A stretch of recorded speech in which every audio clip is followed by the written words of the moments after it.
Hi everyone and welcome to another Replay Retro short.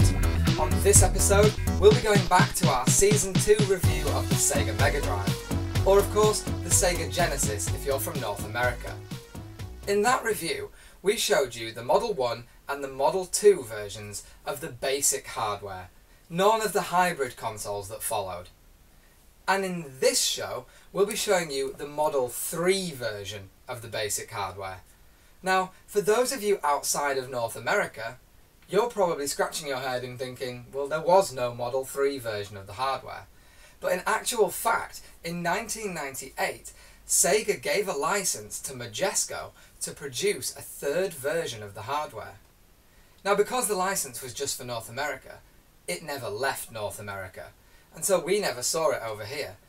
And by this time, the Saturn was well into its lifespan anyway, so the Mega Drive was, well, it was pretty much forgotten about over here. Over here, eventually, Majesco were given licenses to produce a number of plug-and-play systems for televisions, which included a number of built-in games on, well, badly emulated Mega Drive hardware. But that's not what we're going to look at right now. What we're going to take a look at is the Model 3 version of the Sega Genesis. So, on the left of your screen right now, you can see Majesco's Model 3 Genesis, and just next to it, the original Model 1 Mega Drive. And, well, you don't need me to tell you just how much smaller the Mark III is than the Mark I. There's really not much point me holding them next to each other to make the comparison easier. But I mean, seriously, this thing fits into the Mark I at least twice, and if you were to cut it in half and fold it over to the front, it'd probably fit in a third time. That's some serious space savings here. So if it's space that you're after saving and you don't want to have bulky consoles under your TV, the Model 3 is definitely winning the fight right now. In fact, even if we bring out the Model 2, Sega's own attempt at reducing the size of the Sega hardware, even that is at least twice the size of the Model 3 by Majesco. In fact, taking the comparison even further and bringing out an original Game Boy, the Mark III isn't really all that much bigger than the Game Boy. And to be honest, now that I've got them both in my hands, I can tell you right now, the Game Boy, without its batteries in, is heavier. That's a handheld that is heavier than a whole console. So what exactly is going on here? Well, for Majesco, the name of the game was cost savings. When they released this thing in 1998, they were charging just $50. And within a few months, that was down to $19.99. So literally, every penny they could strip away from the hardware was something they needed to do to save money and make profits, while still making this thing viable for people to buy. After all, people aren't just going to buy a lump of plastic that isn't even a console, especially considering that at this point the Saturn is well into its lifespan. So, let's have a look at where some of those savings were made. Well, firstly, if you open the cartridge doors, you can see straight into the innards of the console, and you can see there's not a lot there. In fact, that circuit board doesn't seem to go very far into the system at all.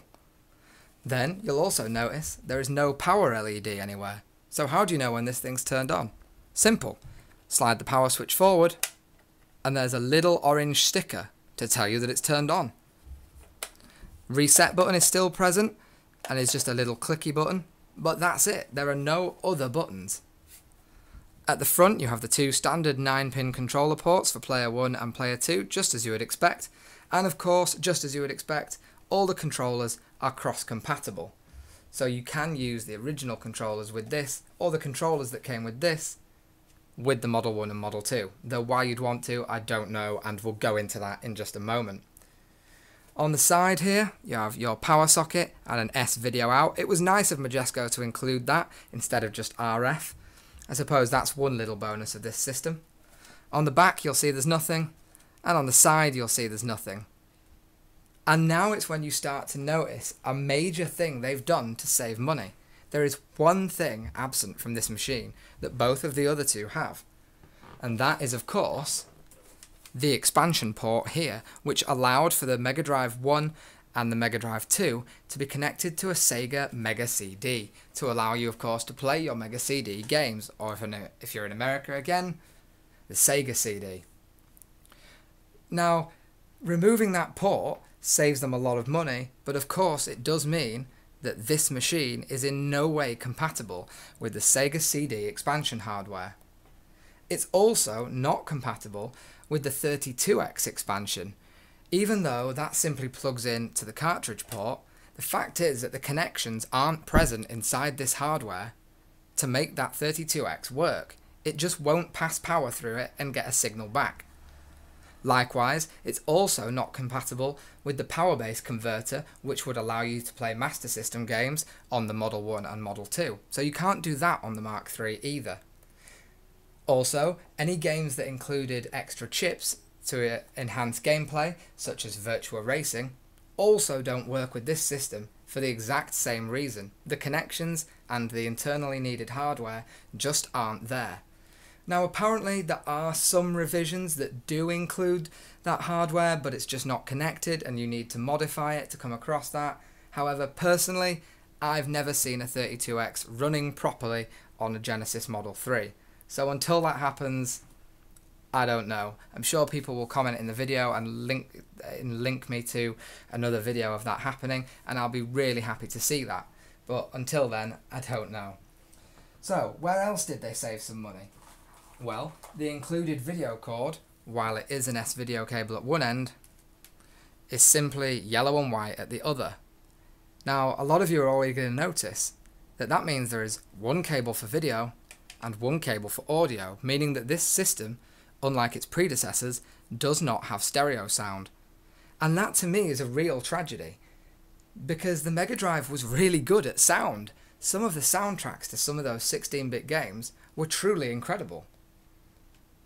But on here, you'll only experience them in mono. So it's somewhat of a letdown from that perspective. Then, looking at the controller, you can see that it's a remake of Sega's official 6-button pad that was released partway through the life of the Mega Drive or Genesis. But unfortunately, it's a very cheap, again, that word is going to be a real catchphrase to this video. It's a cheap re-release version where the plastic is of very poor quality. You can see it hasn't actually moulded properly under the start button there. I mean, I've had apple pies that came in better plastic than this. The D-pad, I actually do quite like. I like the way it's a big movement from side to side. It feels like you're actually doing something. It's very tactile, you know what's going on. Great D-pad. However, the buttons, well, if I jiggle the controller a little bit, you can already see them wobbling about. They're not great, and they stick out really weirdly. You can catch that Z button when you're playing. It's a bizarre controller that just doesn't feel great, and isn't enhanced by only having a couple of foot of cord, which means that you have to be very close to the Model 3 when you want to play. So far, we've seen a lot of bad things about this machine. We're seeing that it's cheaply made, not compatible with any of the hardware accessories, and genuinely, well, that lack of stereo sound to me is a really key thing. So what is this for? What is the point of having a Genesis 3? Well, if like me, you have a lot of consoles under your TV, this thing's fantastic because it's small, it doesn't take up much room. The connections are very simple, it's easy to set up, meaning that you can take it off the shelf, plug it in, play a game, and put it away again in just moments without faffing about trying to find various cables and setting things up and finding space. It's great from that point of view. If you want to just play a quick game of, say, Mortal Kombat 2, then you can do that. And you'll notice I've just put a European cartridge in there. You can also fit Japanese cartridges in there, because there is no region locking on this machine. The physical region locking is gone in the form of the two plastic divots that were in the bottom of the cartridge flap, because again, Majesco weren't going to pay the extra couple of cents to add those. And the hardware itself isn't region locked, because again, the region locking chip costs money, and Majesco were trying to save money. So that's another plus point in favour of this system. All in all, if you already have a Mega Drive or a Genesis, you don't need this. But if you are a hardcore Sega collector, or you're into having various random systems, then of course no amount of bad press is going to put you off this. And the good news is they're very cheap on eBay. So realistically, yes, it's not a great machine, but it's not as bad as what Majesco were releasing later when they made clones of the Mega Drive with built-in games emulated badly on a poor chip. So if you are going to buy a Majesco Mega Drive product, the Genesis Model 3 is probably your best bet. Thanks for watching, guys. Don't forget to follow us on Twitter and Facebook, and we'll be back soon with more videos. Thanks, guys.